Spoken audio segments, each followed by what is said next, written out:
En el nombre del Padre, y del Hijo, y del Espíritu Santo. Amén. Dios te salve María, llena eres de gracia, el Señor es contigo. Bendita tú eres entre todas las mujeres, y bendito es el fruto de tu vientre, Jesús. Santa María, Madre de Dios, ruega por nosotros pecadores, ahora y en la hora de nuestra muerte. Amén. En el nombre del Padre, y del Hijo, y del Espíritu Santo. Amén. Amigos queridos, la eclesiología es un tratado relativamente reciente en el conjunto de los estudios teológicos. Si usted mira, por ejemplo, la Suma Teológica de Santo Tomás, usted se encuentra que no hay una sección específica de eclesiología. Varios estudiosos han hecho ver que la eclesiología debería estar en la tercera parte de la Suma, entre el estudio de Jesucristo y el estudio de los sacramentos, o tal vez después de los sacramentos, pero tal vez su lugar más propio es entre la reflexión, el estudio de la persona de Jesucristo y su obra, y el estudio de los sacramentos. Esto indica que la eclesiología, el estudio específico de lo que es la Iglesia, es relativamente reciente. Podemos decir que este estudio ha tenido un gran florecimiento en el siglo XX, y la razón es fundamentalmente que toda la preparación, la celebración, las conclusiones del Concilio Vaticano II, pues van a llevar necesariamente a ese tipo de análisis. ¿Qué somos nosotros como Iglesia? ¿Qué significa ser Iglesia? Ustedes lo han venido reflexionando en distintas charlas. Lo que a mí me corresponde hablar hoy es de una palabra muy hermosa, muy bonita, que es la palabra familia. La Iglesia como familia de Dios. Si usted va a los documentos del Vaticano II, usted se encuentra que existe la Constitución Lumen Gentium, que se escribe Gentium. La Constitución Lumen Gentium es la que habla principalmente sobre la Iglesia. Y se dan muchas comparaciones sobre lo que es la Iglesia como una viña, la Iglesia como pueblo de Dios, la Iglesia como cuerpo de Cristo, la Iglesia como templo del Espíritu. Son varias las comparaciones que se utilizan. Precisamente el hecho de que se utilicen varias comparaciones está indicando que hay una gran riqueza en el ser de la Iglesia, una gran riqueza. Cuando tienes que describir una cosa y tienes que hacer muchas comparaciones y dar muchos ejemplos, sin duda es una señal de que hay una riqueza, de que hay algo grande ahí. Lo mismo podemos decir, por ejemplo, de la expresión reino de Dios. La expresión reino de Dios la encontramos en los evangelios y sabemos que Cristo continuamente estaba diciendo, el reino de Dios se parece a, pero también se parece a, y además se parece a, y nos daba una serie de parecidos, como distintas miradas. Yo hago esta comparación, es como una gran estatua que tienes que iluminarla con varias luces para hacerte una idea de esa figura maravillosa, esa figura poliédrica que tienes ante tus ojos. Necesitas varias luces, porque es una hermosura, es una figura muy rica, y tienes que verla desde distintos ángulos. Así pasa con el reino de Dios en las palabras que Cristo utiliza en el Evangelio, y así pasa con la Iglesia en este documento precioso del Concilio Vaticano II.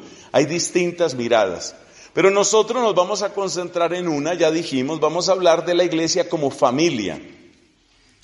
La Iglesia como familia es una de las miradas más bellas hacia la Iglesia. Y es una mirada bella por tres razones. Ya veo a todo el mundo atento a tomar sus apuntes, excepto 3 personas que están en crisis de cansancio, lo entendemos perfectamente. Son personas que están en un estado de agotamiento. Hay que comprender que ellos hicieron el máximo por llegarle a tiempo a Fray Fabio, pero el cansancio también llega. Entonces, 3 razones por las que la familia, la visión familiar de la Iglesia es particularmente hermosa. 3 razones. La primera es porque la oración nuestra es una oración familiar. La oración del cristiano, ¿qué dice? Padre, Padre. Es más, dice Padre nuestro. Es una oración que irradia, es una oración que llena nuestro corazón con espíritu de familia. La oración central del cristiano es una oración de familia. Es la oración de la iglesia. Cuando decimos, oremos como los hijos de Dios, todos sabemos qué oración se va a decir. Entonces, la oración de Cristo, la oración que nos permite asomarnos al corazón mismo de Cristo, es una oración de familia. Es una oración que va encabezada por esa palabra preciosa, la palabra Padre. Ahí tenemos un primer elemento que nos muestra por qué esta mirada es tan importante. En segundo lugar, esta mirada familiar es muy bella porque de la palabra Padre pues va a salir otra palabra que es la palabra hermano, hermana. Nosotros somos hermanos. El mismo Cristo dijo, ustedes son hermanos. Y esa realidad de ser hermanos está indicando una proximidad. En términos de la carne y la sangre, nadie es tan cercano a ti como tu familia. Es tu familia lo que tú tienes más cerca. Muchas personas me he encontrado yo que después de unos años, incluso en una edad madura, dicen, yo creo que yo no jugué bien mis cartas en la vida, porque yo le di demasiada importancia, qué sé yo, al dinero, le di demasiada importancia al trabajo, descuidé mi familia y ahora me pesa. ¿Por qué? Porque la gente de la empresa, porque la gente del trabajo, cuando te va a sacar, te saca. Ellos no tienen entrañas para eso. ¿Y qué es lo que siempre está a tu lado? Tu familia. Es la familia con la que tú estableces un vínculo que es permanente. Eso demuestra lo potente que es la palabra hermano, la palabra hermana. Esas palabras que nos unen dentro de un mismo amor, una misma carne, una misma sangre, son muy intensas. Entonces, al decir que la iglesia es familia, estamos diciendo que es algo mucho más que una simple sociedad civil, mucho más que un Estado, mucho más que una empresa, mucho más, como nos ha dicho el Papa Francisco, lo ha enseñado muy bien, mucho más que una ONG. A nosotros no nos une simplemente un hacer. Óigame eso tan interesante. Si somos hermanos, no nos une simplemente un hacer, nos une un ser. En una empresa a ti te une un hacer. ¿A qué se dedica la empresa? Bueno, la empresa se dedica, qué sé yo, hacen tapas para volcanes, perfecto. Entonces, ese es el objetivo de la empresa. La empresa tiene que producir tapas para volcanes, mandarlas, transportarlas, etcétera, desplegarlas, luego discutir con los clientes. Todo eso está dentro del quehacer de la empresa. La empresa está definida por un hacer. O la empresa está definida por un beneficio, por una ganancia. Por eso lo que se exige continuamente dentro de una empresa, ¿qué es? ¿Dónde está la platica? Aquí toca ver la platica.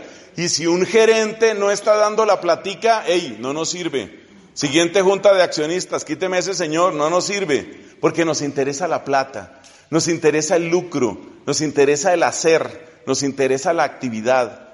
En cambio, las relaciones que se establecen en la familia no son relaciones del hacer, no son relaciones que tienen que ver con que, bueno, ¿y qué hubo? ¿Cuánta plata me va a producir usted?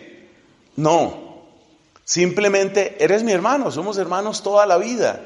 Es mi hijo, yo lo amo y lo amaré toda la vida. Y si ese hijo está enfermo, si ese hijo se equivoca, si ese hijo tiene un accidente, sigue siendo mi hijo. No me produce nada. A veces lo único que me produce es dolor de cabeza. Pero sigue siendo mi hijo, ¿sí o no? Entonces significa que hay una proximidad y así tiene que ser la iglesia. O sea que es muy potente. Hablar de la iglesia como una familia realmente es algo muy, muy potente. Pero además es potente por otra razón. La familia surge siempre de una fecundidad. Tiene que haber una fecundidad. De algún modo la familia queda incompleta cuando hay una unión, ¿cierto? Unión, se aman entre ellos, pero no hubo hijos. Uno siente algo le falta para ser una plenitud de familia. De hecho, el mandato que Dios nos da desde el libro del Génesis, ¿cuál es? Crezcan y multiplíquense. Tiene que haber una fecundidad. Una fecundidad. Y la iglesia también tiene que ser fecunda. Entonces la iglesia no es solamente un club cerrado. La iglesia no es un club de nosotros los buenecitos. Sobre esto también predica con mucha elocuencia el Papa Francisco. No es aquí club de nosotros los buenos, los perfectos, los puros, y los demás son unos inicuos que se irán a las tinieblas para siempre. No, al contrario, la iglesia siempre tiene un movimiento expansivo. Quiere llegar a otros. Quiere crecer, como dijo el profeta Isaías, te vas a extender a la derecha y a la izquierda. Estás para crecer, estás para ser fecundo. La fecundidad. En las empresas esto no es así. Muchas veces en las empresas lo que importa es, mire, nosotros estamos ganando bien, entonces pues aquí no cualquiera puede entrar. Porque si entra cualquiera, pues entonces tal vez se nos pierden las ganancias. Entonces, fíjate las razones por las que hablar de familia es hermoso. Resumamos. Primero, por la oración. La oración del cristiano, ahí está clarísimo. Segundo, porque los vínculos de familia son vínculos que apuntan al ser. Entonces, aquí no es tema de plata. Aquí no es un utilitarismo. Y eso es tan bello porque el mundo necesita recuperar ese mensaje del ser. El mundo está perdiendo el lenguaje del ser, lo ha perdido, me atrevo a decir. Mire, cuando se empieza a hablar, por ejemplo, de eutanasia, ¿qué es la eutanasia? La eutanasia es, usted ya no produce, usted ya no aporta. Y como usted no produce y como usted lo único que causa es gastos, lo eliminamos. Usted nos va a traer muchos gastos, usted es un niño con síndrome de Down, usted solo va a traer gastos, lo cual es mentira. Porque hay unos tesoros de amor que están en los niños y niñas con síndrome de Down. Y sin embargo, una mentalidad utilitarista, que es la que se ha metido en el mundo, es eso. Usted no va a producir, se acaba, se muere. Y por eso hay países como Dinamarca, que tiene prácticamente 0 nacimientos con síndrome de Down. Este otro país, Islandia, oficialmente 0. 0 nacimientos, ¿qué quiere decir? Ya los matamos a todos. Eso es lo que significa. Entonces, fíjate el utilitarismo cómo está destruyendo todo rastro de humanidad en nuestros corazones. Ahí es donde la iglesia tiene que ser familia, para decir no, es que no es simplemente lo que la gente produzca, no es simplemente la utilidad que le saquemos, no es simplemente el dinero, no es simplemente el hacer. Y en tercer lugar, es muy hermoso pensar en la iglesia como familia, porque la iglesia familia nos está recordando ¿qué? Nos está recordando que estamos llamados a ser fecundos. Por eso es muy importante que ustedes, por ejemplo, queridos amigos, laicos comprometidos de los diversos grupos, comunidades, movimientos que nos acompañan aquí, es muy importante que ustedes se hagan esa pregunta. Oiga, ¿y mi fecundidad qué? ¿Mi fecundidad qué? Fecundidad dentro de la iglesia. Entonces usted tiene que preguntarse, bueno, por decir algo, en el último año, en los últimos 5 años, ¿a quiénes he ganado para Jesucristo? Uno tiene que hacerse esa pregunta, ¿mi fecundidad qué? Esto no es nada más que los frailecitos tienen que conquistar corazones para el Señor, o que las monjitas, o que el Papa, o que los misioneros, o los monjes. Yo, ¿mi fecundidad qué? Entonces, bueno, ahí termina la introducción para que nos demos cuenta la belleza que tiene este lenguaje familiar. Lo que significa ser familia. ¿Qué vamos a hacer en esta siguiente parte? Vamos a tomar 8 características, atención, 8 características de las familias, de tu familia y la mía. Vamos a tomar 8 características y vamos a ver cómo esas características se hacen realidad en la iglesia. Y vamos a descubrir en esas 8 características, que son como 8 potentes reflectores, vamos a descubrir cómo es hermosa la iglesia, familia de Dios Padre. La familia de Dios Padre. Nos inspira mucho un texto que está en la carta a los Romanos capítulo 8. Cristo es el primogénito de muchos hermanos. Cristo primogénito de muchos hermanos. Y hay una expresión muy linda que aprendí hace unos años y que la repito siempre que es posible. El unigénito ha querido ser primogénito. El unigénito, es decir, el hijo único, ha querido ser primogénito, primero entre muchos hermanos. Esa frasecita, esa frase tan sencilla, describe muy bien la ternura del designio de Dios Padre y la obediencia de amor que está en Dios Hijo, nuestro Señor Jesucristo.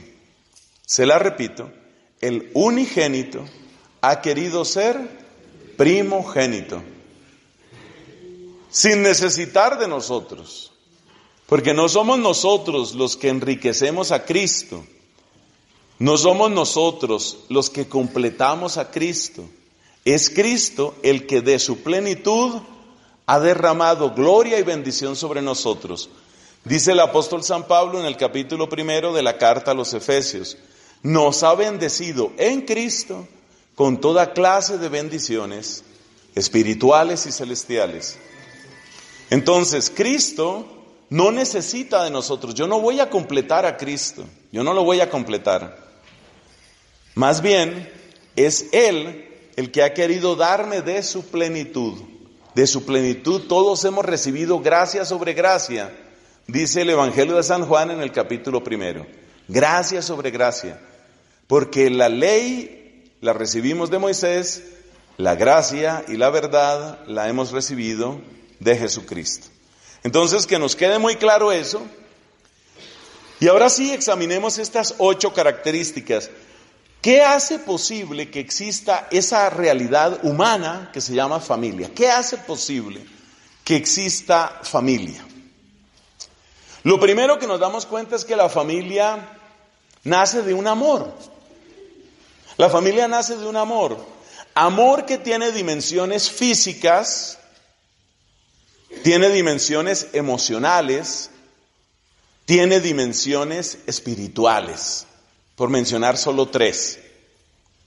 La familia nace de un amor que tiene dimensiones físicas. ¿Por qué? Porque entra el gusto. Me gustas, me gusta tu manera de ser, me gusta tu rostro, me gusta tu sonrisa, me gusta cómo eres. Entonces ahí hay una pequeña dimensión, pero que es importante y es un comienzo, una dimensión de amor. Hay también una dimensión emocional en ese amor. A veces me he sentido mal, pero he encontrado en ti un apoyo. A veces he estado desorientado o desorientada y he encontrado en ti una guía. Entonces hay una dimensión emocional. Me siento feliz, tengo hermosos recuerdos. Entonces ese amor va uniendo a las personas. Luego vendrá una dimensión espiritual de la cual podemos hablar mejor en otro momento un poco más adelante.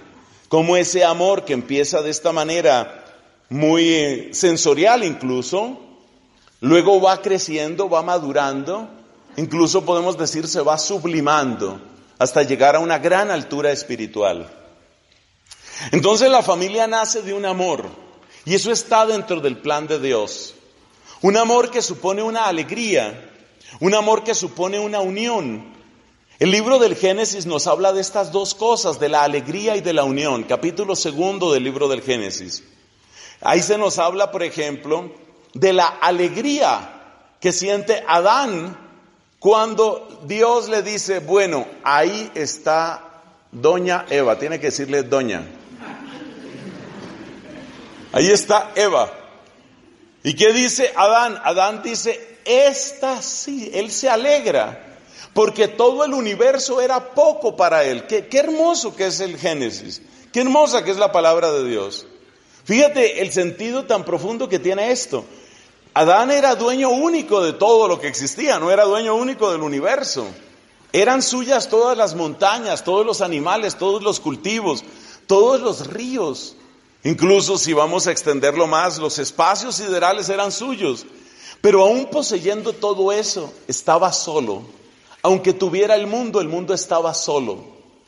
El mundo estaba solo porque le faltaba ella. Es una experiencia que muchas personas podrían contar. Algo de lo que viven las personas cuando se enamoran es eso.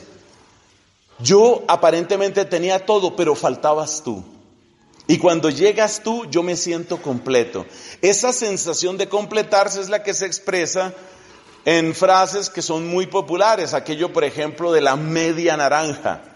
Es como eso, ¿no? Yo estaba incompleto, yo era una mitad, pero ahora llegaste tú.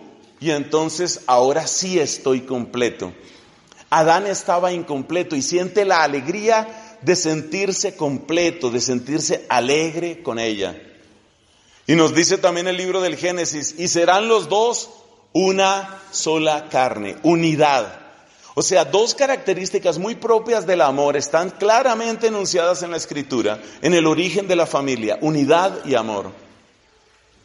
Quiero destacar un tema o un punto que tal vez no debería ser tan necesario, pero en el mundo en el que estamos, en las circunstancias actuales, sí hay que subrayarlo. Y es que la unidad implica fidelidad. La unidad implica fidelidad. ¿Por qué? Porque si tú me dices que me amas y te vas a unir a mí, yo quiero saber si estás uniendo conmigo 2 meses de tu vida, 1 año de tu vida o toda tu vida. Obsérvese eso.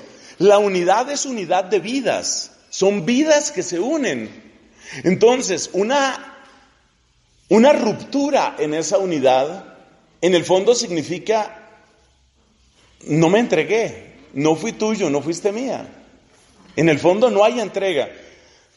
El cardenal Cafarra, me parece que fue él, lo decía con mucha elocuencia hace unos meses, él ya falleció, pero él lo decía con mucha elocuencia. Él decía, ¿a quién le llamaría la atención escuchar la siguiente frase? Tú eres mi amor y yo te voy a amar con todo mi corazón en las próximas 3 semanas. De inmediato, la otra persona preguntaría, por ejemplo, la mujer preguntaría, ¿se puede saber qué va a suceder después de esas 3 semanas? Claro. O sea, ¿cómo dices que me vas a amar totalmente y plenamente si esto se va a acabar? Entonces, una reflexión que uno se hace es esa. Si a ti te duele, si tú detestas la idea de que te amen solo por 3 semanas, yo supongo que tú detestas también la realidad de amar solo por 3 semanas, o 1 año, o lo que sea. El único amor, y esto lo pueden escribir en sus apuntes, el único amor digno del ser humano es el amor para siempre. Porque solo el que ama para siempre, solo ese, está amando con todo su ser. Ese sí está entregando el ser.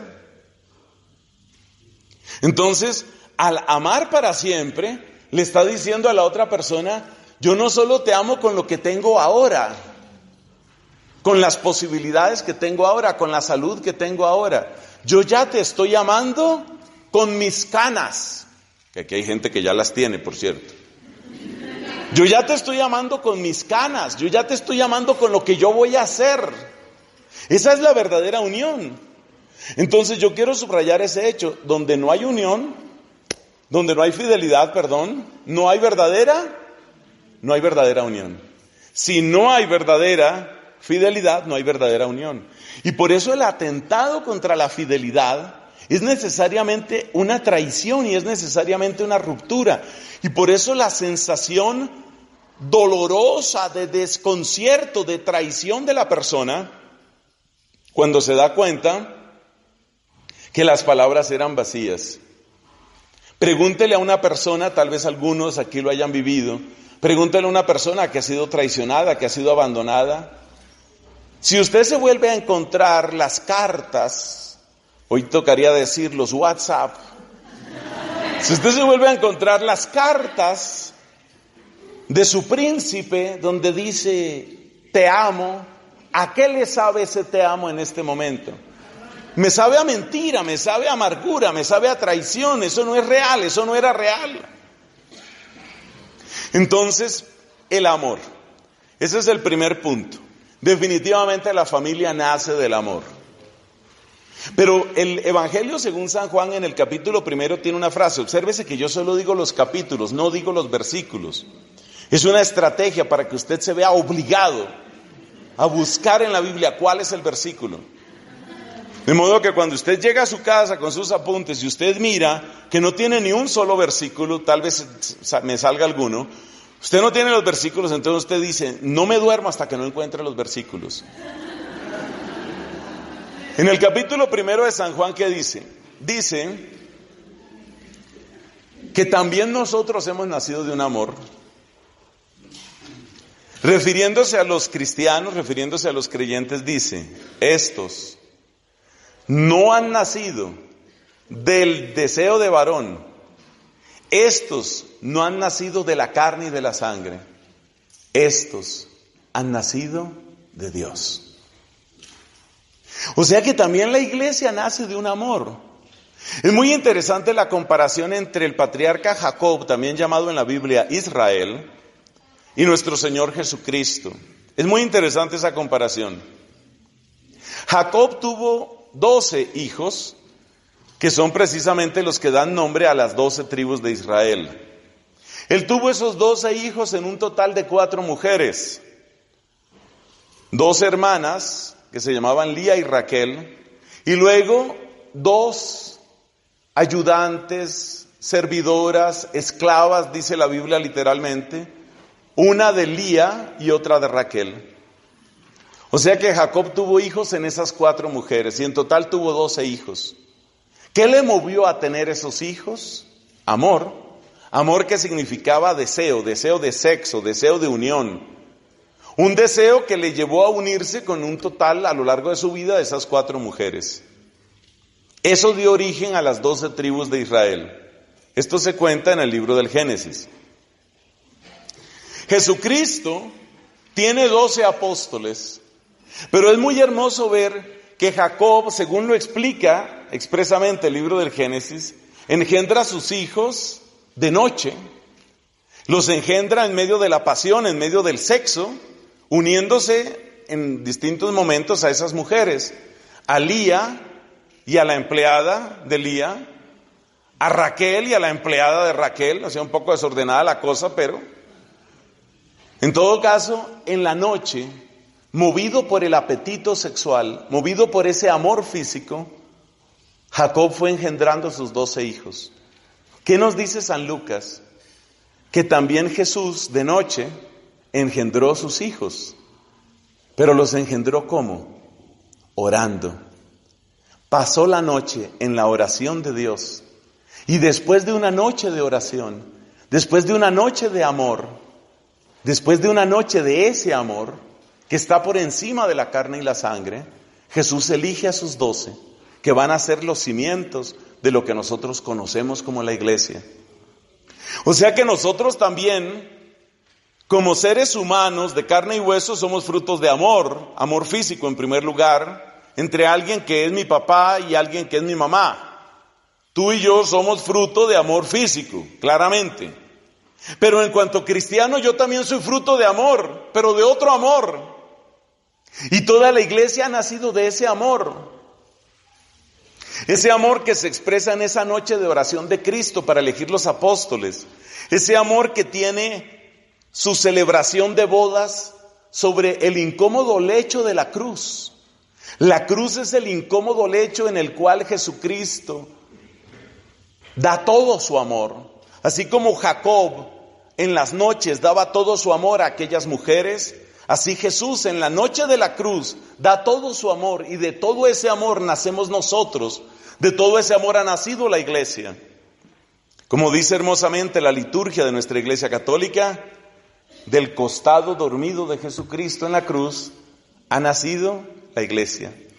Entonces es muy bello pensar que la iglesia es fruto de amor. Y ese amor de Cristo, ese amor esponsal de Cristo, es el que ha hecho que nosotros podamos existir. Es muy importante descubrir ese amor, porque ese amor también es el que va a definir la manera como nos relacionamos unos con otros. Al ver a mi hermano bautizado, al ver a mi hermano cristiano, yo debo inmediatamente recordar, este ha nacido de ese mismo amor.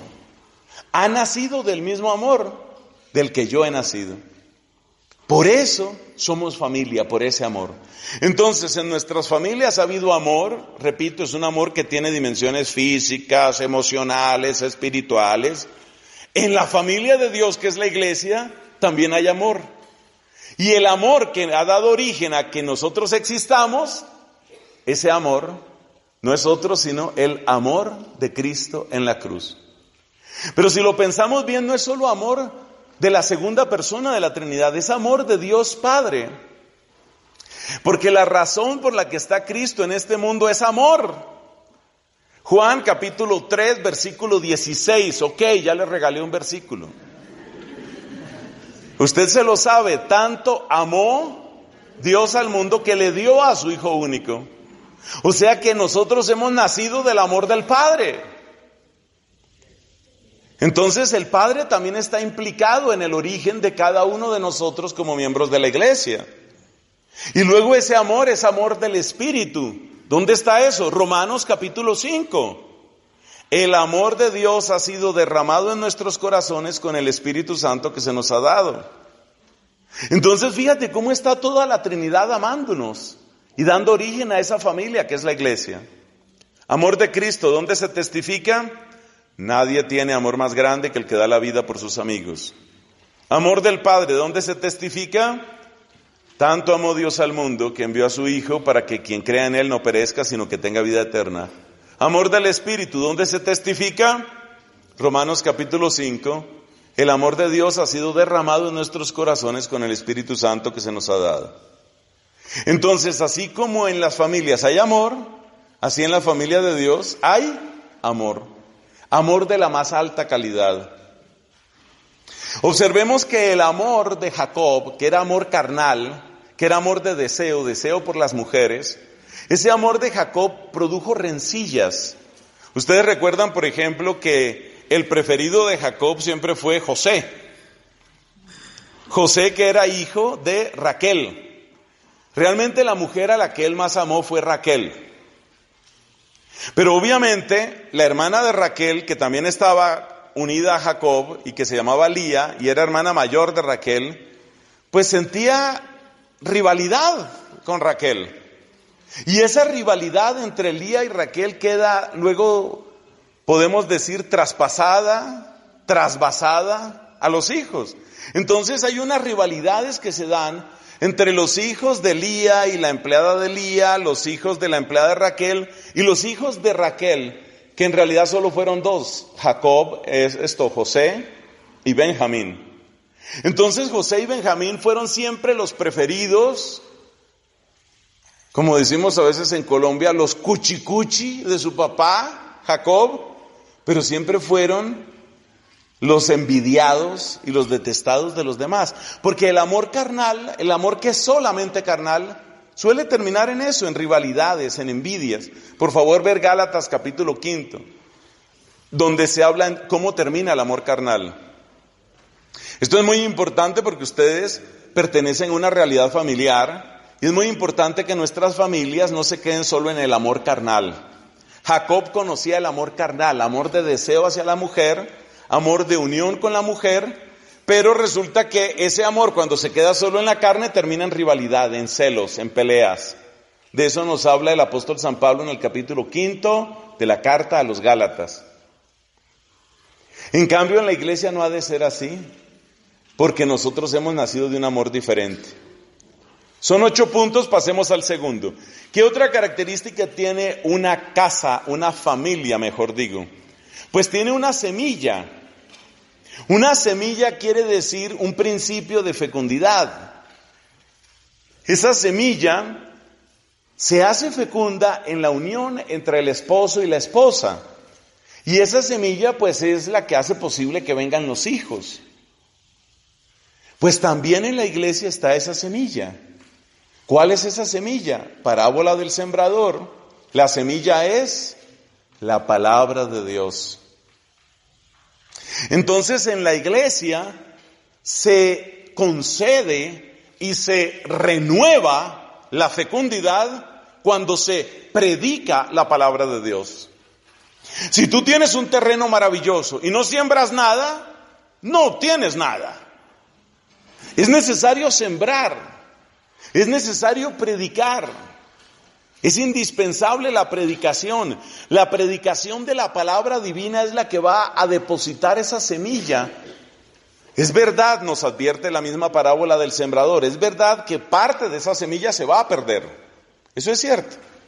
porque una persona se distrajo, porque Cristo mismo nos da las razones, porque hay personas que son o somos a veces superficiales, porque hay personas que son o somos agobiados, nos dejamos agobiar por las preocupaciones de la vida, por las cosas de esta tierra. Entonces, ¿qué voy a hacer? ¿Qué voy a hacer? ¿Qué voy a hacer? Y mientras tanto la semilla quiere crecer en ti, pero tú la ahogas, como entre zarzas y espinas la ahogas. Pero en todo caso hay que seguir sembrando, nos dice Cristo. Entonces, una de las cosas que hemos de pedirle al Señor, sobre todo pedirlo como un regalo de nuestros sacerdotes, de nuestros obispos, del Papa, es abundante y sana doctrina. Esa es buena semilla, abundante y sana doctrina. Qué peligro cuando se deja de predicar, qué peligro, porque nos vamos volviendo estériles. Qué peligro cuando en la iglesia va desapareciendo la palabra de Dios, porque entonces fácilmente se va oscureciendo la verdad y la realidad de Cristo en nosotros. Nunca olvidemos, hermanos, aquella frase tan elocuente de San Jerónimo. San Jerónimo, en el prólogo de su comentario al libro de Isaías, dice estas palabras que son bien recordadas en toda la iglesia. Desconocer las Escrituras es desconocer a Jesucristo. Entonces, cuando deja de predicarse la palabra de Dios, se va oscureciendo, se va opacando, se va desfigurando quién es Cristo y el mensaje de Cristo. Yo he podido comprobar eso en vivo y en directo, ¿sabe dónde? En las redes sociales. Varios de ustedes me conocen en redes sociales y se han dado cuenta en cuántas polémicas resulto yo metido, especialmente por temas de sacerdocio, por temas de aborto, por temas de defensa de la vida, por muchos temas resulto ahí en distintas controversias. Y lo que más me llama la atención no son los insultos, blasfemias o maldiciones que puedan lanzar los ateos. Eso no me impacta tanto. Me duele, claro, pero no me impacta tanto. Lo que me duele es la confusión que hay en muchos católicos. Por ejemplo, la confusión que hay con la palabra misericordia.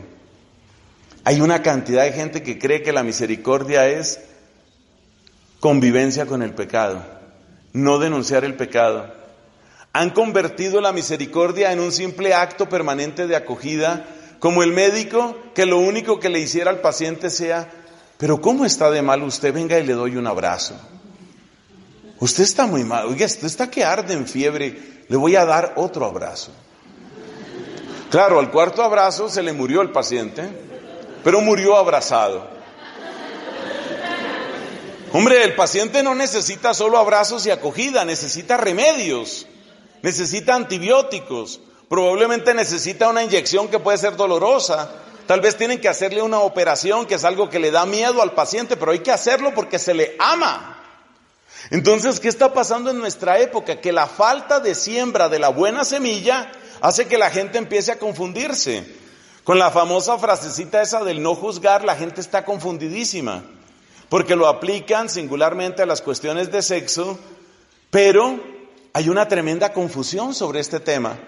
Y cuando tú ves que la gente está tan confundida, ¿qué debes deducir? Falta de predicación. La falta de buena enseñanza hace que las personas empiecen a confundir una cosa con otra. Es lo mismo que cuando hay muy poca luz. Si hay muy poca luz y tú vas caminando por allá por un bosque de la Selva Negra en Alemania, tú vas por allá en medio de la Selva Negra y tú dices: bueno, menos mal, ahí se acerca ese señor que me va a orientar. Y resulta que era un oso que no ha comido en 4 días y que dice: menos mal apareció mi cena. Entonces fíjate, cuando uno tiene muy poca luz, uno confunde un oso hambriento con un ayudante, con un guía. Eso nos está pasando en la Iglesia Católica. Por falta de buena predicación, por falta de predicación de la doctrina sana, la gente se confunde. Y la gente está llamando bueno lo que en el fondo es malo. Por supuesto que la misericordia es buena, pero si la entiendes mal se te convierte en veneno. Entonces en la iglesia tiene que haber semilla. En la familia hay semilla. ¿Cuál es esa semilla? La semilla de vida humana que se da en la unión entre el hombre y la mujer. En la familia hay semilla. Pero en la iglesia también hay semilla. ¿Y la semilla cuál es? La palabra. Entonces hay que predicar mucho, predicar la sana doctrina. Eso fue lo que hizo nuestro Padre Santo Domingo. Él se dio cuenta que toda esa cantidad de gente del sur de Francia, de la región de Carcassona, se estaba alejando, estaban confundidos, ya habían abandonado su fe cristiana, estaban metidos de cabeza en el catarismo y en otras creencias. ¿Por qué? Por falta de predicación, por falta de siembra. Pero la predicación no queda únicamente restringida a lo que hagan o hagamos, bien o mal, nosotros los sacerdotes. La predicación ha de empezar en casa. Según la Biblia hay algo que es clarísimo, y es que la predicación, el primer predicador que tiene que oír todo niño es su papá. El primer predicador tiene que ser el papá. Tiene que oírse la voz de ese papá, de ese padre que convoca a la oración, que infunde el temor de Dios. Acuérdate lo que dice aquel salmo: venid, hijos, escuchadme, os instruiré en el temor del Señor. Eso lo dice un papá. Entonces los primeros que tienen que catequizar son los papás.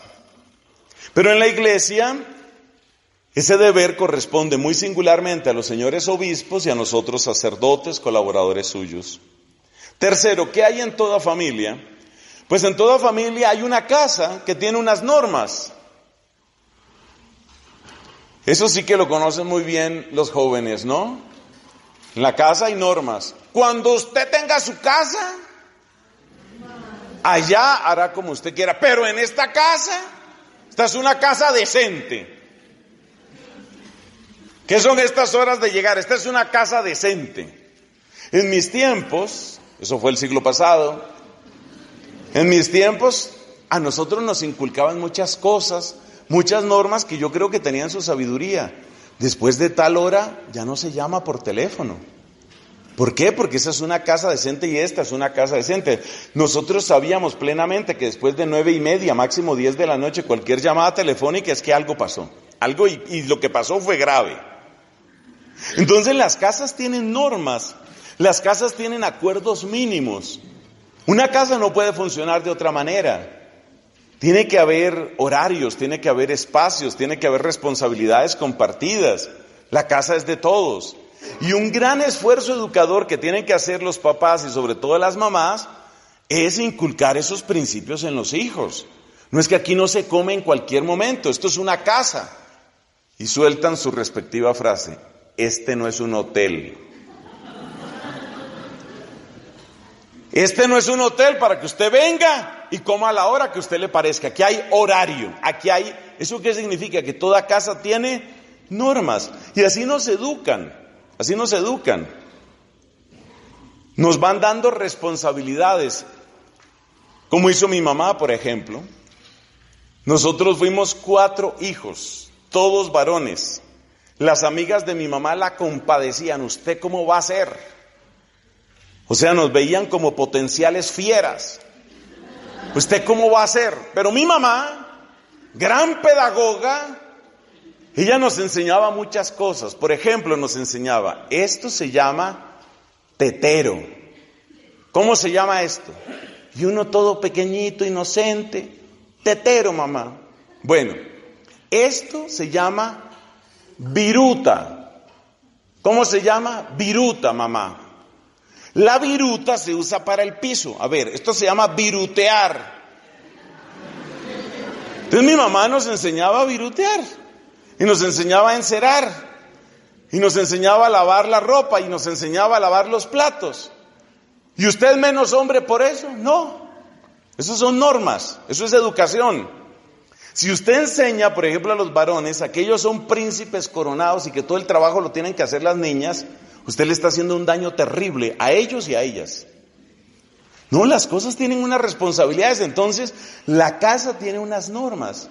La iglesia también tiene unas normas. Entonces, ¿por qué nos extrañamos de que la iglesia tenga normas? La iglesia es una familia, la iglesia tiene normas. Y esas normas, a veces uno las entiende y a veces uno las comparte. Por ejemplo, yo entiendo perfectamente el tema de cómo se tiene que hacer lo del lavado de la ropa, eso lo entiendo perfectamente. En cambio, el tema de la viruta nunca lo entendí mucho. O sea, hay temas que uno entiende más, hay temas que uno entiende menos, pero uno sabe, estas son las normas de la casa. Lo mismo pasa en la iglesia. Hay cosas en la iglesia que a veces uno las entiende más y a veces las entiende menos. Hay cosas que uno solo viene a entender mucho tiempo después. ¿Usted ha visto esas personas que después de muchos años ponen así los ojos chiquitos y dicen, caramba, mi papá tenía razón, el viejo tenía razón? Pero a veces cuando dicen el viejo tenía razón, ya el viejo no está viejo, sino muerto. Ya se murió, pero el viejo tenía razón. Entonces hay cosas que uno entiende rápido y hay cosas que entiende despacio y hay cosas que uno tarda muchísimo en entender de esas normas. Y esas normas son importantes. Ese respetar los espacios, ese saludar, ese dar las gracias. Todas esas cosas que se aprenden en la casa son importantísimas. La iglesia también tiene esas normas. Entonces hay personas que dicen, pero ¿por qué si estamos en una época de igualdad? ¿Por qué si hay sacerdotes y no hay sacerdotisas? A ver, explique, a ver, ¿por qué? Explique, a ver, una norma. Claro, se puede explicar. La explicación no va a ser corta, la explicación no va a ser fácil. Y es posible que después de escuchar la mejor explicación, que la hay y es muy bella, tú sin embargo digas, no sé, no me convence mucho. O tal vez tú tienes otras ideas. Hay cosas que comprendes mejor y hay cosas que no comprendes tanto. Pero si tú partes de la base de que la iglesia es una familia, y como decía Pablo VI, la iglesia es experta en humanidad, tú vas viendo que esas normas no son caprichosas. Hay gente que quiere que en su generación, en su tiempo de vida sobre esta tierra, todo debe cambiar. La iglesia que yo conocí era una iglesia que tenía sacerdotes célibes. Ahora que se casen todos los sacerdotes. Esa es la idea que tú tienes. Teóricamente se podría permitir el acceso de hombres casados al sacerdocio, que es algo muy distinto a que los sacerdotes se casen, ¿no? Son dos cosas muy diferentes. Teóricamente eso se podría admitir, pero esa norma de admitir al sacerdocio en principio y salvo excepciones muy bien estipuladas, eso de admitir al sacerdocio solo hombres célibes, eso tiene una sabiduría, eso tiene una historia. Entonces tú miras, por ejemplo, el documento Sacerdotales Celibatus de Pablo VI y tú te encuentras donde él trata de explicar esa norma. Y es posible que la entiendas mejor o que la entiendas peor, pero tú te vas dando cuenta que hay normas dentro de esta casa. Y esas normas son buenas, son buenas. ¿Por qué?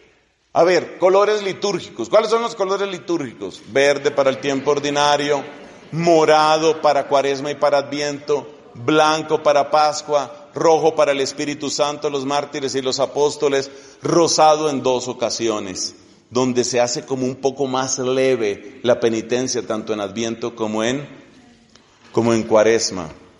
Esos son los colores. Algunas veces se utiliza un azul o un tono celeste, más que azul, por la Santísima Virgen. Supongamos que tú dijeras, un momento, ¿y por qué no hay un ornamento zapote? Debería haber un ornamento zapote. ¿Por qué no hay ornamento zapote? Voy a escribirle al Papa, hoy le escribo. ¿Qué pasa que no hay ornamento zapote? ¿Se acabaría la iglesia si hubiera un ornamento zapote? Seguro que no. ¿Se acabaría la iglesia si hubiera un ornamento café o marrón o como lo quieras llamar? No. Pero en este momento no existe en la iglesia un ornamento café, no existe. ¿Pero por qué no existe? Pero debería existir, pero ¿por qué no existe? Es mi color favorito. ¿Qué tanto les cuesta un ornamento café? ¿Por qué esa presión? ¿Por qué esa tiranía? ¿Por qué esa imposición? ¿Por ese verticalismo? ¿Por qué no permiten el ornamento café? Esa rebelión, esa manera de obrar y de pensar, tú te das cuenta que es la de una persona que no se siente parte de la familia. Claro, las cosas podrían ser distintas. Hay cosas que se podrían cambiar y hay cosas que ciertamente no se van a cambiar, porque tienen una argumentación que finalmente se funda sobre lo bueno y lo malo. Pero hay cosas que se podrían cambiar, Como por ejemplo lo del ornamento zapote o el ornamento café, eso podría cambiar. Pero lo importante es que te hagas esta pregunta: ¿realmente me siento parte de esta familia? Hay familias que tienen tradiciones, ¿no? Hay muchas familias, yo me encontré en Irlanda en el tiempo en el que vivía allá, que hay muchas familias que tienen una antigua tradición, pero antigua es de siglos, ¿ah? Tienen la antigua tradición de que los días miércoles y los días viernes no comen nada de carne, es como si fuera una cuaresma perpetua, no comen nada de carne. O sea, tú vas a muchas de las familias llamemos las tradicionales católicas irlandesas, tú vas un miércoles, y te encuentras pescado. ¿No te van a dar carne? No te dan carne. ¿Qué pasaría si yo llegara a una casa de los McCarthy, por ejemplo, allá en Irlanda? Llego yo y me pasan pescado. Yo digo, ¿pero ustedes qué hacen comiendo pescado? ¿Qué es esa comedera de pescado? Esa bendita comedera de pescado. ¿Por qué no pueden comerse un buen trozo, un buen filetón, como debe ser? Seguro que el señor McCarthy me dice, permítame, le indico dónde queda la puerta. O sea, en esta casa tenemos esa costumbre.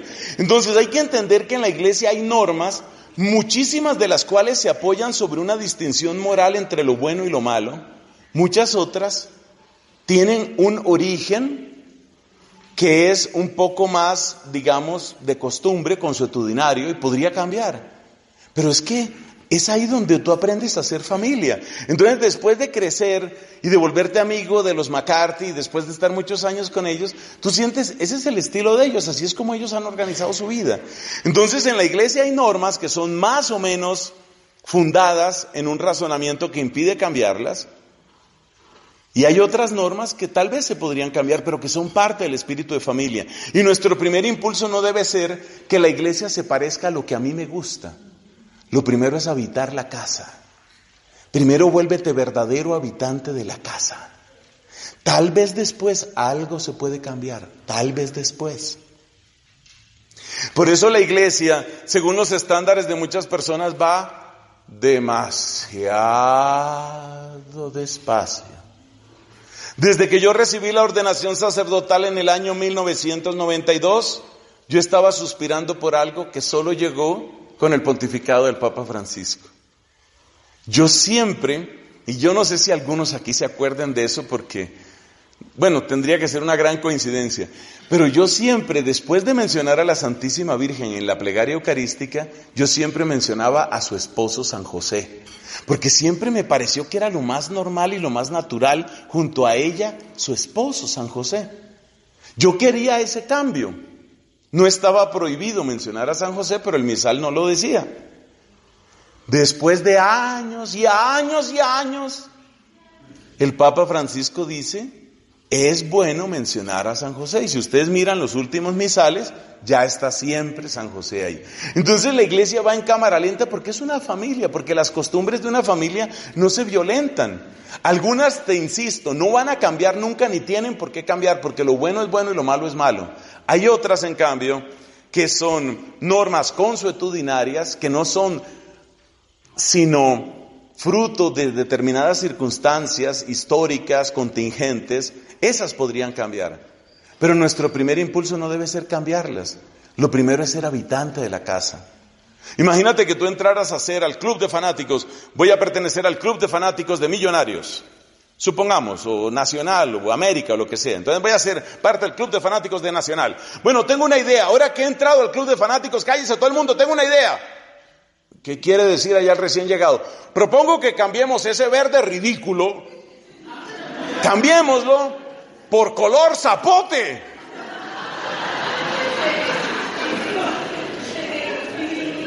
Hasta ahí llegó la membresía del tipo. O sea, aprenda primero a ser fanático de Nacional como usted lo encontró, ¿cierto? Aprenda primero a ser hijo de esa familia. Después de años y años y años, los nietos de sus bisnietos tal vez vean una camiseta zapote en el Nacional, pero usted no creo que tenga ni la más mínima probabilidad de verlo. Entonces, esto es parte de una familia tiene sus normas. Y esas normas, unas no deben cambiar y otras podrían cambiar dadas las circunstancias poco a poco, porque así somos las familias. Así son las familias. Hay familias donde tenemos una costumbre que yo considero muy bonita, el abrazo, el beso de saludo, incluyendo hombres o mujeres, no importa, es un beso de cariño entre hermanos, entre hermanas. Eso se da con toda costumbre, con toda naturalidad y con toda frecuencia. Hay otras familias, en cambio, que tienen otra costumbre. Esa costumbre es, no, se besa al papá o a la mamá, pero entre hermanos no se besan. Si yo llego a una familia donde hay esa costumbre de ese beso de saludo, y yo pretendo presentarme en una especie de dureza y distancia, hombre, no se van a sentir realmente a gusto. O lo contrario, si yo llego a una familia donde no existe esa costumbre y yo empiezo ahí a agarrar sobre todo a los hombres y a besarlos, entonces la gente dice, hombre, tras de que la iglesia está como está, llega usted aquí. ¿Ve? Entonces, esto está unido a otro tema que es el número 4. La iglesia también tiene su lenguaje. Eso es parte de ser familia, el lenguaje. Con esto, ¿qué te estoy diciendo? Que en la iglesia no todo tiene una explicación metafísico inclusiva. En la iglesia hay muchas cosas que pertenecen a eso, pertenece a un lenguaje. Vamos a celebrar la Santa Misa. En nombre del Padre, del Hijo y del Espíritu Santo. Amén. El Señor esté con ustedes. Buenas tardes, Padre. Hay un lenguaje. Entonces, ¿cómo se responde? Y con tu espíritu. Eso es parte de un lenguaje. ¿Y usted por qué me obliga a eso? Y si yo no quiero responder de esa manera, usted todo es obligarlo a uno, siempre uno obligado. ¿Yo por qué obligado? No es obligación, es parte de la familia. Es parte de la familia. Y ese ser parte de la familia incluye ese lenguaje. Eso incluye el lenguaje. La manera de saludar, la manera de dar la paz, la manera de celebrar la fe, la manera de comportarnos. Todo eso es parte de un lenguaje que se nota muy, muy particularmente, eso sí, no cabe duda, en el tema de la familia. Ahí ciertamente se da. En el tema de la liturgia, quise decir, ahí ciertamente se da. Y ese lenguaje es necesario compartirlo. Un lenguaje que no es solo verbal. Ustedes han visto esas celebraciones eucarísticas en que llega el momento de la epíclesis, ¿cierto? Porque ya está cerca la consagración. Y entonces se pide el don del Espíritu Santo sobre las ofrendas. Y entonces unas personas se arrodillan, otras no se arrodillan. Eso no hace inválida la misa. Tampoco es para que digamos unos sí son buenos cristianos y los otros no. Pero uno se da cuenta que es mucho más bello y nos une mucho más en la medida en que vamos compartiendo también ese tipo de lenguaje. Ese lenguaje que es, y aquí entro al siguiente punto, que es una historia. Tenemos una historia compartida. Una historia compartida. Un lenguaje que es un lenguaje de gestos. Un lenguaje que es un lenguaje verbal también. A veces uno se siente extraño, pero hay un lenguaje.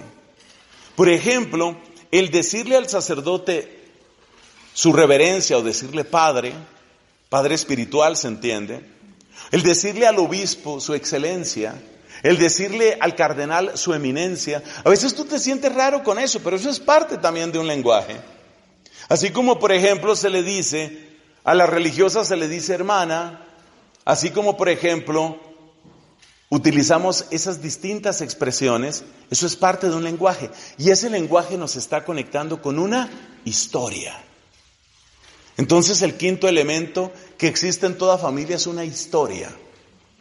La familia, óyeme esto tan hermoso, la familia es un lugar donde se tienen que contar historias. El Papa Francisco también nos insiste sobre eso. Es una de las razones por las que él dice, denle un lugar importante a los abuelitos, a las abuelitas. Porque abuelitos y abuelitas son muchas veces los depositarios de hermosos recuerdos, de grandes experiencias que es necesario escuchar y es necesario asimilar y es necesario agradecer. Yo me acuerdo, eso me marcó mucho, en alguna ocasión por razón de un oficio que me puso mi comunidad de regente de estudios, tenía que ir a Francia, a París. Bueno, allá se dieron las cosas y fui a visitar una familia colombiana establecida allá hace mucho tiempo. De hecho, me parece que algunos o todos los hijos ya habían nacido allá en Francia. Lo que quiero contar es que el padre de familia, el papá, ya era una persona mayor, ya con ciertos años. La ocasión se dio durante ese almuerzo compartido para que este papá se pusiera a hablar sobre cómo había sido la historia de ellos en Francia, lo que había sucedido, las dificultades de pobreza que pasaron, de idioma. Muchas veces, como tantas personas, la cuestión legal, los famosos papeles, la residencia, la ciudadanía, esas luchas que muchos de nosotros, si no hemos salido de nuestro país, no las hemos tenido nunca, pero muchos de nuestros compatriotas y muchas otras personas han tenido que pasar por eso.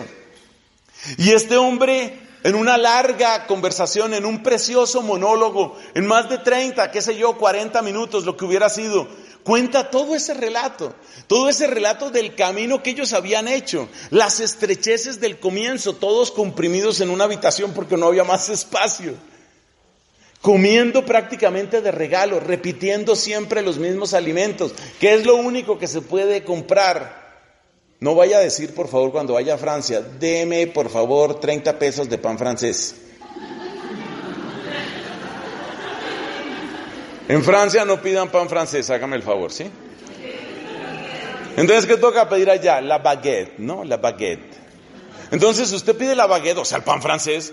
Entonces, si usted es pobre, usted pide su baguette y usted lo acompaña con algo barato, ese atún en aceite de girasol que venden en el supermercado, y ese es el almuerzo de hoy. ¿Y mañana qué vamos a almorzar? Pues atún con baguette y luego baguette con atún. Y luego atún con atún y luego baguette con baguette. Y así va pasando la semana. Entonces, este hombre estaba recordando, pero lo que a mí más me emocionaba, ¿sabe qué era? Lo que más me emocionaba era ver la actitud de los hijos. Tal vez ellos habían escuchado esa historia, seguro que sí, pero tal vez no la habían oído como esa vez. Y puedo asegurarles eso, porque yo veía cómo sus ojos se conmovían. Yo veía cómo les brillaban los ojos con lágrimas, pensando todo lo que habían sufrido ese papá y esa mamá por tratar de darles un mejor futuro en Europa a esos hijos. Esa fue la opción que ellos tomaron, otras personas toman otras opciones. Entonces la iglesia tiene también su historia. La iglesia también como familia tiene su historia. Y esa historia hay que conocerla por muchas razones, porque hay demasiadas cosas bellas. Hay demasiados ejemplos preciosos, sobre todo en la persona de los santos. Pero ¿sabes por qué hay que conocerlo también? Para no caer en lo que están cayendo unos cuantos católicos en nuestra época, que ven algunos problemas, que ven algunas crisis, que ven algunas cosas que no les gustan, y entonces lanzan el alarido. ¡Ay! Se va a acabar la iglesia, todo se va a acabar. Catástrofe, catástrofe, todo está corrompido, todo está podrido. Cuando yo oigo las personas que hablan de esa manera, a veces incluso atacando a los obispos, atacando al Papa, yo sé que el Papa que tenemos no es perfecto, sé que todo ser humano tiene sus fallas, pero esa no es manera. Hay gente que concentra unos insultos y una cosa contra el Papa, eso no es de Dios. Eso no es de Dios, esa manera de hablar, eso no es de Dios. Pero ¿sabe por qué lo hacen? Porque se llenan de nerviosismo. ¿Y sabe por qué se llenan de nerviosismo?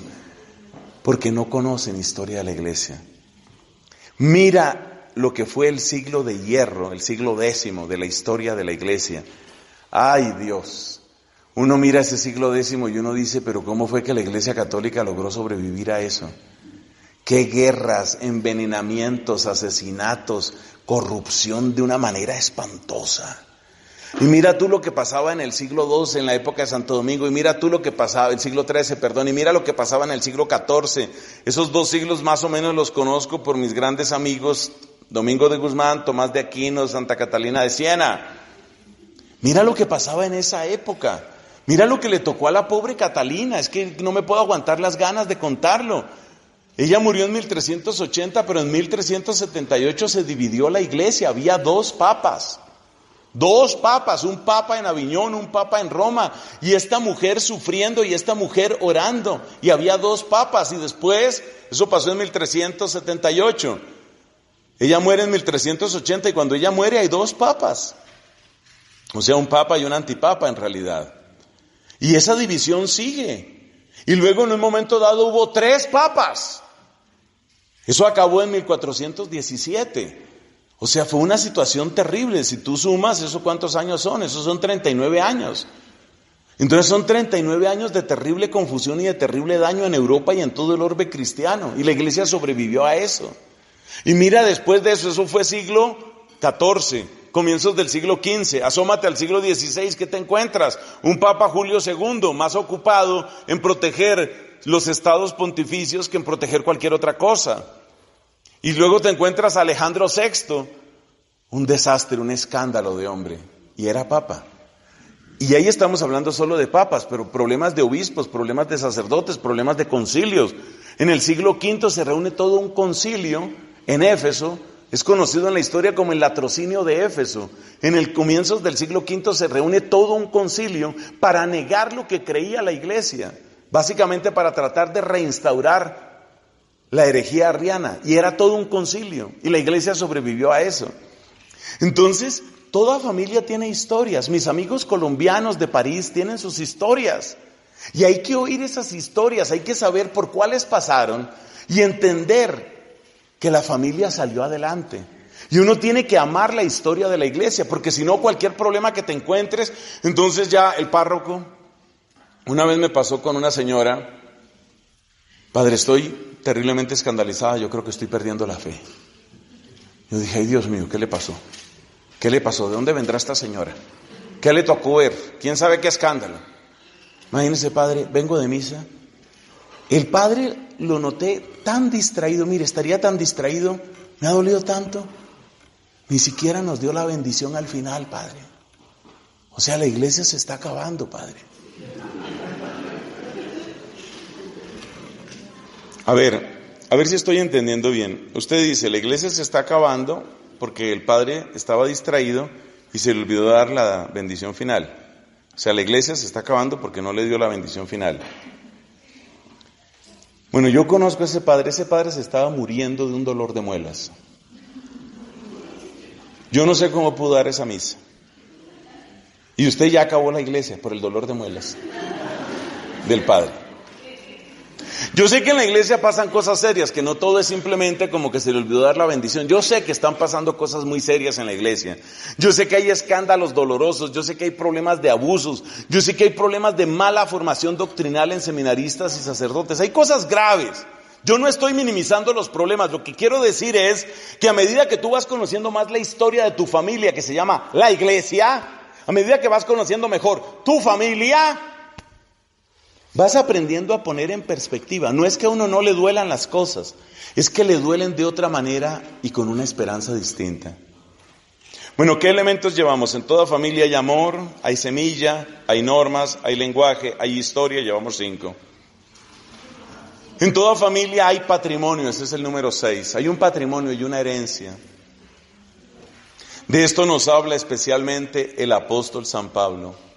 Una expresión favorita de San Pablo para referirse a nosotros los cristianos es que nosotros somos coherederos. Somos coherederos.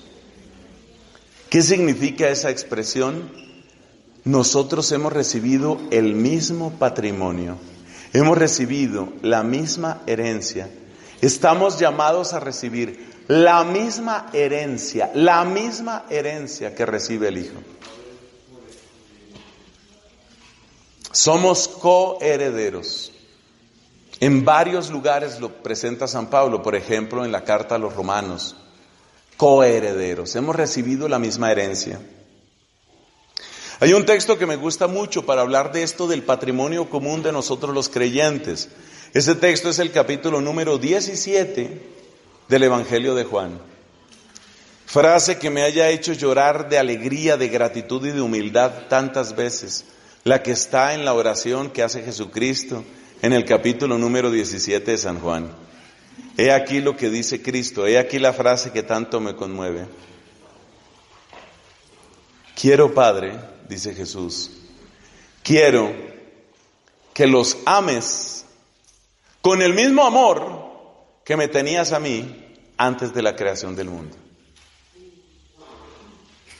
O sea, esa sola frase resume para mí toda la Biblia, toda la misericordia, toda la gracia. Esa frase es la oración, es la súplica de Dios Hijo a Dios Padre. Quiero que los ames con el mismo amor, no uno parecido, no con una fotocopia, no con una derivación, no con un pedacito. Quiero que los ames con el mismo amor con que me amaste a mí antes que el mundo existiese. Ese es el nivel de amor que Cristo quiere para nosotros. Ese es el verdadero patrimonio de la iglesia. Que tú puedas disfrutar de ese tesoro. Ese es el gran tesoro. Ese es el tesoro que nadie te puede arrebatar. Porque es tesoro que está en el cielo, donde no hay ladrón que robe ni hay polilla que corroa. Ese es el gran tesoro, esa es la gran herencia, ese es el maravilloso patrimonio que tú tienes y que yo tengo. Entonces las familias tienen su patrimonio. Por eso en las familias hay herencias. Pero nosotros tenemos una herencia, la que nos ha dejado Jesucristo. Herencia que ya es real en esta tierra, herencia que alcanza su plenitud en la gloria del cielo. Y en esa herencia todos participamos, y por eso San Pablo nos llama coherederos. Puedes mirar, por ejemplo, el mismo capítulo 8 de la carta a los Romanos. Y si hijos, también coherederos. Capítulo 8 de la carta a los Romanos, tenemos un mismo patrimonio. Con la ventaja de que esa herencia, por lo mismo que es infinita, por lo mismo que es inagotable, es una herencia que no engendra envidia. Óyeme eso tan hermoso. Ya Caín sintió envidia de Abel, porque le parecía que el mundo entero era demasiado poco para él. Necesito quitar a Abel.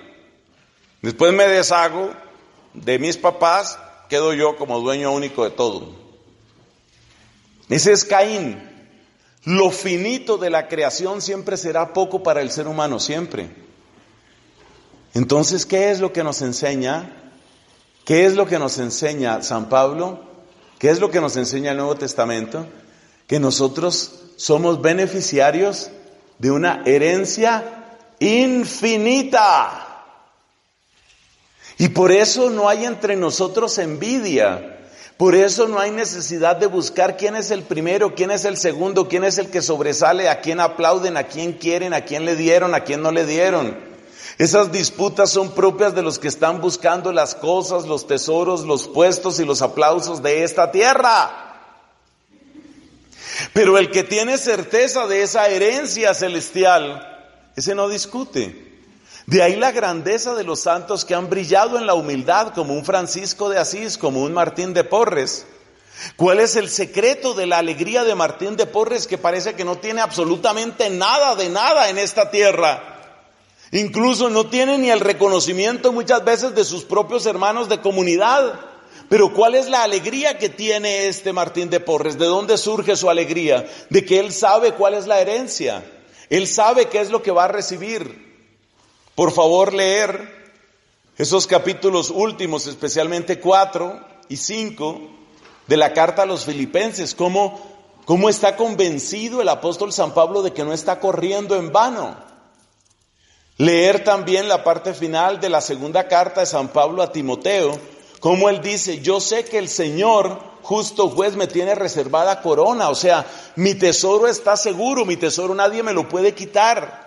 Las torturas del emperador romano no me pueden quitar el tesoro, nadie me puede quitar mi tesoro. Mi patrimonio está seguro, mi patrimonio no se va a perder. ¿Por qué no se va a perder? Porque es el patrimonio que Cristo ganó para mí, es el tesoro que yo tengo.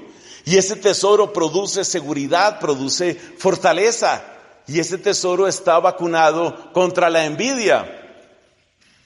Puede ser la razón por la que la gran doctora de la iglesia, Santa Teresa de Jesús, dice que en el cielo hay un alegrarse, que todos se alegren. No hay envidia porque es infinito. Es infinito. Tú no me puedes quitar a mí, yo no te puedo quitar a ti, porque hay un infinito para ti, hay un infinito para mí. Esa es la iglesia. Entonces la iglesia tiene que ser el espacio donde no competimos. Cuando empezamos a competir, ¿quién es el que tiene más poder? ¿A quién quieren más? ¿A quién aplauden más? ¿Quién tiene la mejor parroquia? ¿Quién tiene el mejor puesto? ¿Quién tiene la oficina más grande? ¿Quién tiene el tapete más denso? Cuando empezamos a competir por esas cosas es que hemos perdido el espíritu de familia. Número 7, esto va llegando a su final, porque la idea es que o terminamos la predicación o la predicación nos termina a nosotros. 7, en toda familia hay unos referentes.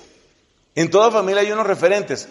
A veces para cosas buenas, a veces para cosas muy mundanas, a veces incluso para cosas malas. Entonces, por ejemplo, el papá le dice al hijo: dese cuenta cómo el tío Alejandro puso su negocio, salió adelante, tiene su platica, dese cuenta. Entonces le pone de modelo al tío, le pone de modelo. En toda familia hay referentes siempre. Muchas veces los papás quieren ser ese modelo también para los hijos, como quien dice: haga como yo. Tanto que a veces los papás quieren casi que los hijos sean como un apéndice, una prolongación de ellos. En toda familia hay referentes. A veces esos referentes son incluso para lo malo, ¿no? A veces son incluso para lo malo. A veces se ponen como ejemplo personas que se han salido con la suya, aunque sea con trampa. Han hecho mucha plata, aunque sea con trampa. Eso no es buena idea, pero eso pasa en las familias. En la iglesia también nosotros tenemos nuestros referentes. ¿Cuáles serán? Los santos, los santos. Eso es grandioso. Ahora, por ejemplo, en unos pocos días, brevísimos días, ya casi se cuentan horas, tenemos la canonización de Monseñor Óscar Romero. Un hombre que supo unir la rectitud de la doctrina con el profetismo de la vida, la defensa de los pobres, la sensibilidad por la justicia, el ardor por las cosas de Dios. Ese es Monseñor Romero. Es un gran referente. Para una persona como yo, Monseñor Romero es alguien que yo siento como una luz muy grande que me muestra que aunque se haya que llegar a las últimas consecuencias, hay que seguir el camino que es. Son nuestros grandes referentes. Seguramente cada uno de ustedes tiene también sus santos amigos, tienen sus santos cercanos. Qué bueno eso. Último punto. Y en la iglesia, lo mismo que en las familias, hay rituales. Cuando yo hablo de rituales, inmediatamente me transporto en mi mente a Barranquilla, porque mi familia es de por allá. En los años de infancia y de adolescencia, nosotros siempre pasábamos la Navidad, el Año Nuevo allá en Barranquilla. Y había los rituales. ¿Qué significa un ritual? Un conjunto de acciones significativas que un grupo de personas reconocen como propias de su ethos, propias de su manera de ser, y que celebran con cierta periodicidad. Ese es un ritual. Hay rituales complejos, hay rituales sencillos, hay rituales anuales, hay rituales mensuales, semanales. Los rituales son muy importantes porque los rituales dan sentido de pertenencia. Entonces hay rituales familiares. En Barranquilla, por ejemplo, mi familia, siempre que llegaba la Navidad, ya sabíamos lo que íbamos a comer. ¿Qué se va a comer? Caldo de gallina. Siempre era caldo de gallina. Sobre eso de las 11:50, después de que se rezaba la novena, después de que en esa época uno utilizaba pólvora, cosa mal hecha, o sea, yo hoy no lo haría, pero se utilizaba pólvora. Había unas hojas, ¿cierto?, que traían unos puntos de pólvora que eran conocidos como los totes. Ay. Entonces aquí hubo gente que también estalló totes, y había las luces de Bengala, y había volcanes. Entonces también. Esos eran rituales. Entonces, por ejemplo, nosotros sabíamos que los totes, también conocidos en la costa atlántica colombiana como triquitraques. Los totes estaban al alcance de los niños, cosa que, repito, yo hoy no estaría de acuerdo. Las luces de Bengala estaban al alcance de los niños, pero sobre todo de las niñas, porque las luces de bengala a los niños, a los varoncitos nos parecían como un poquito tontas. En cambio las niñas eran felices ahí haciendo sus estrellitas, haciendo sus figuritas. Quédense con sus luces de bengala. Nosotros el tote, una cosa que suene duro. Ojalá usted metiera un poco de totes dentro de un tarro y que eso explote. ¡Pum, pum, pa, pum! ¡Ah! O sea, como ustedes se dan cuenta, yo he progresado. Desde esos años hasta ahora, ¿cierto? O sea, de ser un niño revientatotes, ayudar un poco con la predicación y esto, algo, ¿cierto? Algo se ha avanzado, o sea, abóneme eso. Esos eran rituales. Entonces, después de los totes y todo eso y la novena, entonces, había que comer. ¿Qué se come? Caldo de gallina. A nadie se le ocurría, ¿por qué no hacemos un pollo asado? ¿Por qué no compramos una paella? ¿Por qué no comemos? No, a nadie se le ocurría eso, no, se sabe. Navidad, caldo de gallina, ya se sabe, todo el mundo caldo de gallina. La abuelita, caldo de gallina, el nieto más pequeño, caldo de gallina. Al niñito de brazos se le sienta y ¿qué se le va dando en la boquita para que se vaya acostumbrando? Caldo de gallina. Eso se llama rituales. Los rituales son muy importantes, los rituales nos ayudan a identificarnos, son como otra forma de lenguaje, se parece mucho a lo que antes decíamos del lenguaje. Los rituales son maneras, y hoy los psicólogos dicen que son muy importantes los rituales, hasta los más sencillos. Por ejemplo, la manera como te despides de tu esposo o tu esposa por la mañana, te vas para el trabajo. Entonces muchos esposos se dan un besito en los labios cuando se despiden. No descuiden esos rituales, eso es hermoso, porque eso está indicando, tú eres una persona única para mí y al mismo tiempo eres la misma persona con la que yo estoy haciendo un camino. Esos son rituales que se tienen. Muchas parejas hoy están renovando su amor, eso me parece también muy bello. Muchas parejas están renovando su amor teniendo encuentros cada cierto tiempo en los que dicen, bueno, para este encuentro vamos a ir nosotros. O sea, organizamos lo de los niños, lo que sea, pero necesitamos un tiempo para nosotros. Entonces vamos a salir, vamos a ir a una cena romántica. Entonces se van, por ejemplo, qué sé yo, el Palacio del Colesterol o cualquier lugar, ¿sí? Y tienen allá, bueno, ustedes entenderán que hay cosas que uno no conoce bien, ¿sí? En todo caso, a mí se me ocurría, ¿no? Me parecía romántico, hombre, debe ser simpático eso, romántico ver la manera como ella, sí, como ella despedaza ese chicharrón. O sea, realmente era o el chicharrón o ella, ¿no? Y ganó ella, entonces, ¿esos son qué? Son rituales. Las vacaciones son rituales en muchas familias. Los que tienen los medios entonces dicen, bueno, vamos de vacaciones, entonces vamos a salir para tal parte, vamos a visitar los tíos, vamos a visitar los abuelos. En Año Nuevo nos reunimos todos en casa de él, en Navidad todos en casa de ella, o lo contrario, esos son rituales. En la iglesia también tenemos rituales muy ricos que están casi siempre asociados con la liturgia, y eso es hermoso. Cuando usted, por ejemplo, asiste, sobre todo si tiene una preparación previa, cuando usted asiste a una ordenación, por ejemplo. Uy, eso es bellísimo, eso lo conmueve a uno, uno se estremece, uno ve lo que está sucediendo ahí, todo como está organizado, cada signo, el momento en el que le ponen su estola, su casulla al diácono. Eso es muy lindo. Claro, se ordena. Era diácono para antes de ordenarse cierto presbítero. Entonces, eso es muy hermoso, ese momento, y usted vive ese momento, usted vive ese ritual. Pero por supuesto, lo máximo que nosotros tenemos en expresión es la vigilia pascual. Ahí realmente la esposa, que es la iglesia, se pone todas sus galas. Lo mejor en la liturgia de la palabra, en la liturgia bautismal, en la liturgia eucarística, la predicación, todo tiene que ser hermosísimo, hermosísimo, porque es lo máximo. Entonces, ser familia en la iglesia también es vivir eso, es vivir eso. Y si usted es parte de la familia, a usted le hace falta el ritual.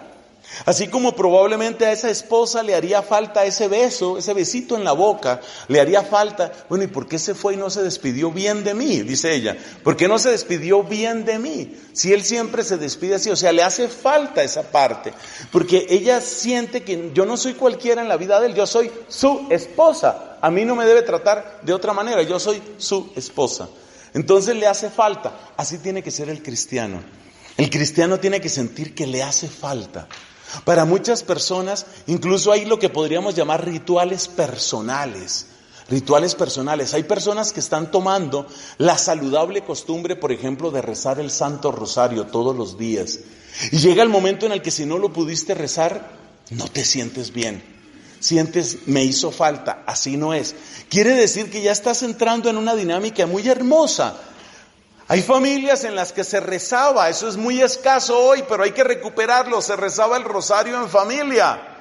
Hay familias donde ya se está implementando eso, por ejemplo el día sábado, vamos a rezar el rosario en familia, y que esa sea la costumbre y que nos haga falta. Por supuesto, la misa dominical no se negocia nunca. Entonces, esos son los rituales que nos hacen sentir ¿qué? Familia, somos familia. Y eso, mis hermanos, es lo que quería compartirles. Cerremos este tema diciendo, ser familia no es simplemente llenarse de estudios, no es simplemente llenarse de ideas, ni mucho menos llenarse solo de títulos. Ser familia es que todo nuestro ser, también nuestras emociones, recuerdos, gestos, lenguaje, todo lo que hemos mencionado, se llene de la presencia de un Dios que se nos ha hecho tan cercano, que se nos ha revelado con tanto amor en la persona de su Hijo Jesucristo, nuestro hermano mayor. Gloria al Padre, al Hijo y al Espíritu Santo.